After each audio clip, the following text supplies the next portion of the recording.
নমস্কার বন্ধুরা, আপনারা সবাই দেখছেন সরকারি সংবাদ ইউটিউব চ্যানেল।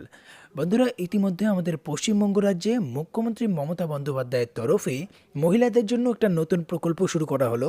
এই প্রকল্পে মূলত প্রতিটা মহিলাই 30,000 টাকার একটা সুবিধা পাবেন। আপনাদের পরিবারে থাকা কোনো মহিলার জন্য যদি এই সুবিধাটা পেতে চান, তাহলে কিন্তু অবশ্যই ভিডিওটাকে প্রথম থেকে শেষ পর্যন্ত দেখবেন।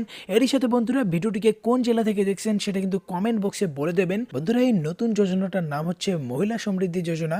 অবশ্যই এই যোজনায় আবেদন করতে গেলে আপনার কি যোগ্যতা থাকতে হবে, আর এই যোজনায় কি কি সুবিধা রয়েছে, এরই সাথে আমরা জেনে নেব কিভাবে এবং কোথায় আবেদন করবেন।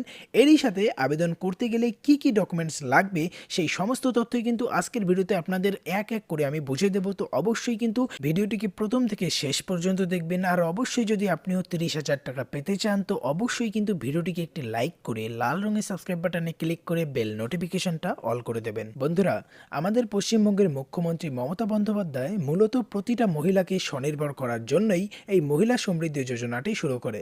এখান থেকে যে কোনো মহিলা ব্যবসা শুরু ও পশুপালনের মতো একাধিক রোজগারের পথ বেছে নিতে পারবেন। এই প্রকল্পে কম সুদে লোনের সাথে মিলবে সরকারি সাবসিডিরও সুবিধা এই মহিলা সমৃদ্ধি যোজনাতে। এবার কথা হচ্ছে, এই যোজনায় কি যোগ্যতা লাগবে।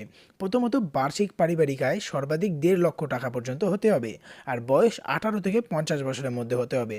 এবার আমরা দেখব এই প্রকল্পে কি কি সুবিধা রয়েছে। প্রথমত সুবিধা রয়েছে, এই প্রকল্পে সর্বাধিক 30,000 টাকা লোন পাবে যে কোনো মহিলাই। ভর্তুকি হিসেবে প্রকল্প ব্যয়ের 50% এবং 10,000 টাকা, যেটি তুলনামূলকভাবে কম হবে। এরপর বলা হয়েছে মেয়াদি ঋণ। এখানে বলা হয়েছে ভর্তুকি বিবেচনার পরে প্রকল্পের বাকি ব্যয়। তারপর সুদের হার 3 থেকে 4% হবে। পুনরুদ্ধারে 12টি সমান ত্রৈমাসিক কিস্তি মূল ও সুদ আপনাদের দিতে হবে, মানে প্রতি মাসে একবার করে মাসিক কিস্তিতে আপনার এটা দেওয়া হবে। এরপর বলা হয়েছে আবেদন, একক বা গোষ্ঠী উভয়েই এটাতে আবেদন করতে পারবে। এবার আমরা দেখব কিভাবে এবং কোথায় আবেদন করবেন। এই যোজনাতে আবেদন করতে গেলে আপনার ব্লক অফিসের এসসিসি, এসটি এবং ওবিসি বিভাগে আবেদন করতে হবে। এছাড়াও আবেদন করতে হলে আপনি আপনার এসডিও বা বিডিও অফিসে গিয়ে যোগাযোগ করতে পারবেন। এবার আমরা দেখব আবেদন করার জন্য কি কি ডকুমেন্টস লাগবে। দেখুন, প্রথমে যেটা বলা হয়েছে আইএফএসসি কোডযুক্ত ব্যাংক অ্যাকাউন্ট নাম্বার, অর্থাৎ আপনার ব্যাংকের অ্যাকাউন্টের প্রথমে পাসবুকের প্রথম পেজের ছবিটা দিলেই হয়ে যাবে, সেখানে সব কিছুই লেখা থাকে। 2 নম্বরে বলা হয়েছে আধার কার্ড থাকা বাধ্যতামূলক।